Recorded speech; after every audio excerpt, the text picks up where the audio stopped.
you ever felt like something in the world around us just doesn't work as it should?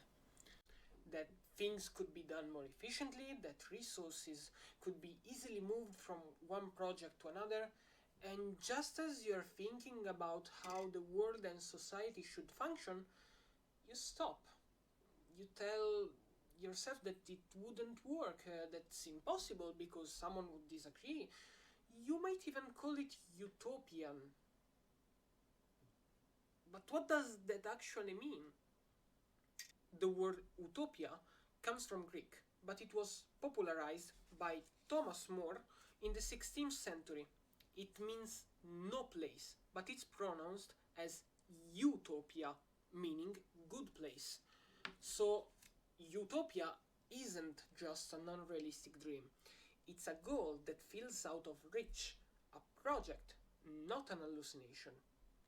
I don't know about you, but I believe politics should work like this, proposing a vision for the world and taking small steps towards it without losing sight of the bigger picture.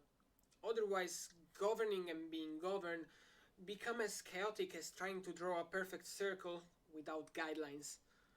And that's why we're here, to have a conversation, like two friends at a bar who may not know much about engineering, economics, or sociology, but at the end of the month, their votes in the ballot box count just as much as the experts of those fields. In this video, I'll share my thoughts on what perhaps naively I believe is the recipe for an ideal world. One that eliminates scarcity, cuts waste, and makes life fulfilling for every citizen. So challenge my ideas, debate them with me. Maybe we'll make enough noise to attract people who can actually tell us how to make this reality. And since we are at the bar, maybe drinking tea isn't enough. Let me spice things up a bit.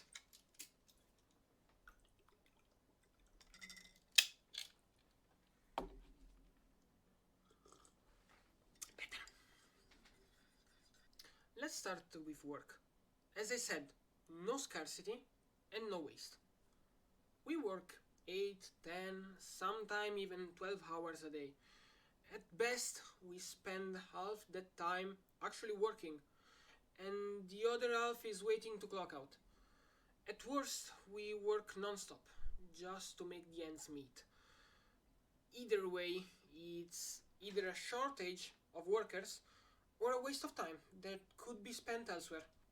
So, here's my proposal. Keep the 8-hour workday, but split it in two halves. The first 4 hours for production and essential services, and the other 4 for studying, community work, or creative research. With the rise of automation and AI, no one should have to fear for their job. Instead, we could focus production on meeting everyone's need in a way that truly benefits society. By eliminating planned obsolescence and using the best production methods available worldwide, our ideal society could produce enough for everyone. But now we need to talk about energy.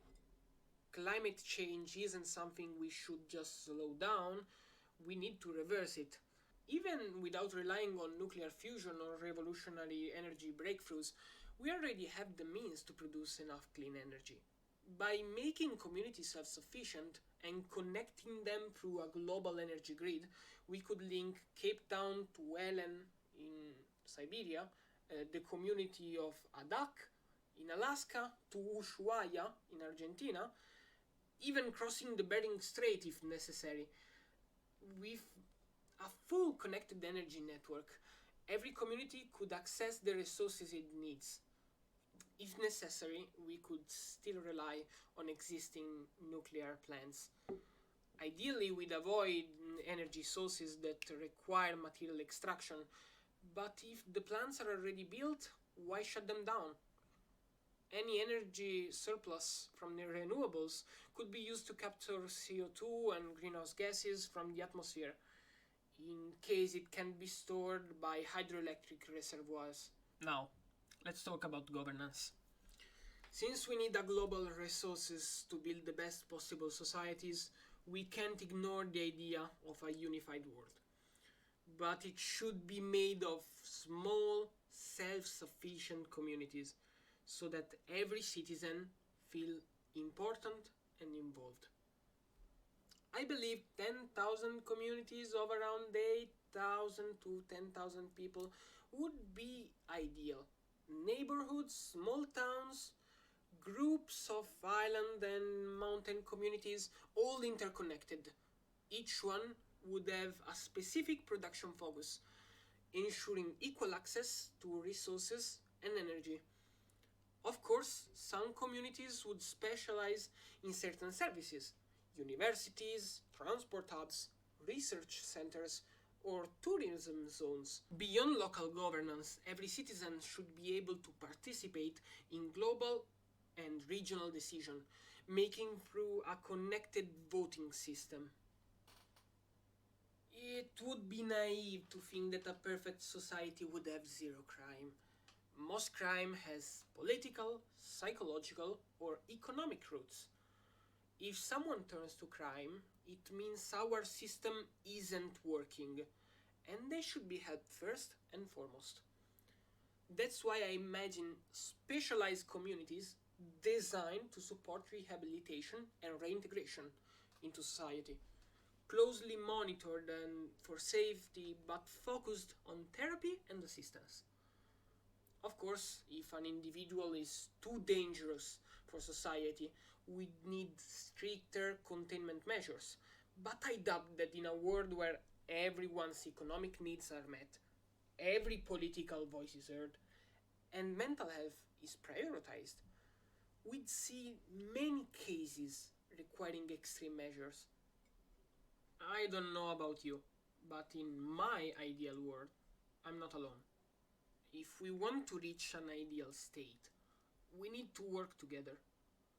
So challenge my ideas, refine them, reshape them, and let's find a compromise, or something even better. Let's involve as many people as possible to make this utopia even more utopian. Do you know someone who disagrees with even one of these? Share this video, comment like never before. Let's start a conversation. After all, we are sitting at the same bar. Maybe you are at that table and I'm over here. But it's getting warmer and warmer. Tension is building up, and in one way or the other, we both want to get out of here. Preferably from the front door.